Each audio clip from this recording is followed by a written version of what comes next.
Republican presidential candidates filed their second quarter fundraising totals over the weekend, with former Vice President Mike Pence bringing in just $1.2 million since his early June campaign launch. Several political experts sounded the alarm over Pence's low second quarter totals, compared to other major candidates' multi-million-dollar hauls, but some weren't surprised considering the vice president's relationship with Donald Trump, they told the Daily Caller News Foundation. The Marianne Williamson of the Republican Party is Mike Pence, which is really kind of bad because he's the former vice president, Jeff Frederick, a GOP political consultant, told the DCNF. If he doesn't come out of the gates with the next finance report like flying, like completely turning heads, like oh my gosh, what a turnaround, he's done. The second quarter fundraising totals of the 2024 Republican presidential candidates offered a glimpse into the strength of their respective campaigns on Saturday, and several political experts sounded the alarm over former Vice President Mike Pence's numbers. Pence raised $1.2 million since launching his presidential bid in June, coming in toward the bottom fundraising tier of the crowded GOP primary field, according to a Federal Election Commission (FEC) filing.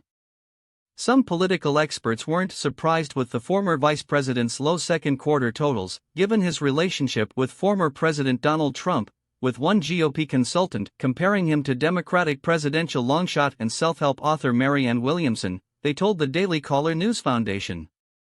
The Marianne Williamson of the Republican Party is Mike Pence, which is really kind of bad because he's the former vice president, Jeff Frederick, a GOP political consultant, told the DCNF.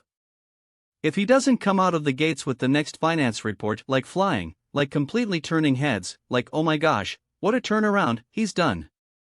Williamson is currently polling at 5.6% for the Democratic presidential primary, and her campaign raised just under $1 million during the second fundraising quarter.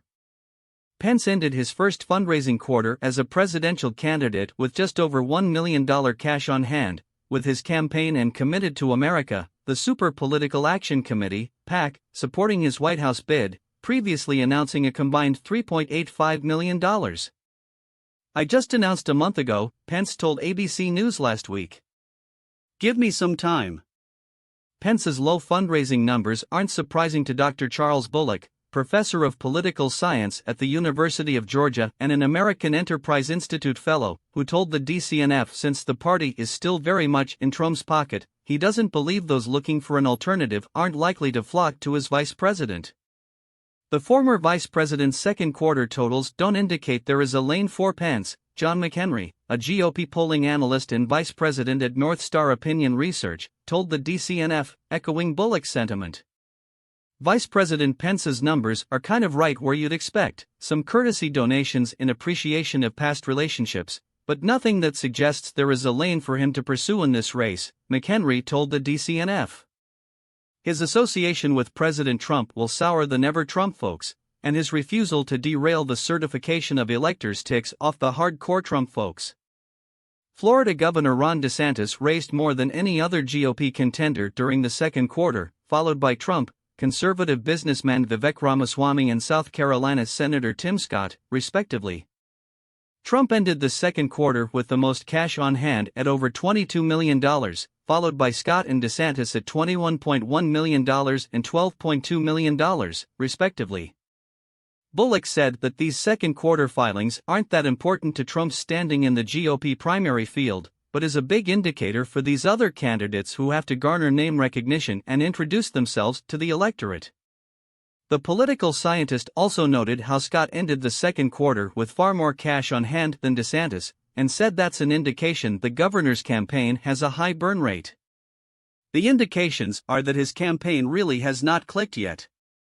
If it doesn't click fairly soon, I would think we'd see a substantial drop in his third quarter totals, Bullock said of DeSantis.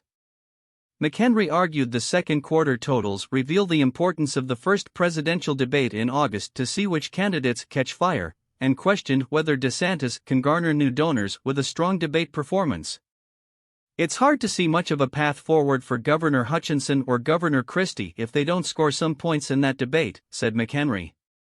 As much as we can romanticize Senator McCain's comeback in 2008, riding around New Hampshire on the Straight Talk Express, he had the benefit of being the second-place candidate in 2000. None of the lower-tier fundraisers has that level of visibility, and something will need to change to improve their fundraising and status for them to even make the Iowa caucus. Former New Jersey Governor Chris Christie raised $1.65 million since he jumped into the race in early June, and ended the second quarter with $1.59 million cash on hand. Former Arkansas Governor Asa Hutchinson brought in just $582,521 in the second quarter, and will enter the next fundraising quarter with $378,677 cash on hand. Super PACs have until the end of the month to file their second quarter totals with the FEC, which will provide a clearer picture into the candidates' fundraising powers.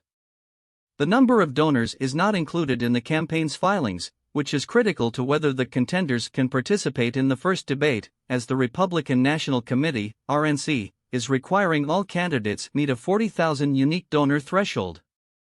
We'll make the debate stage. We're working around the clock to make sure that we reach the threshold of 40,000, Pence told ABC News last week. I'm confident we'll be there come August 23rd.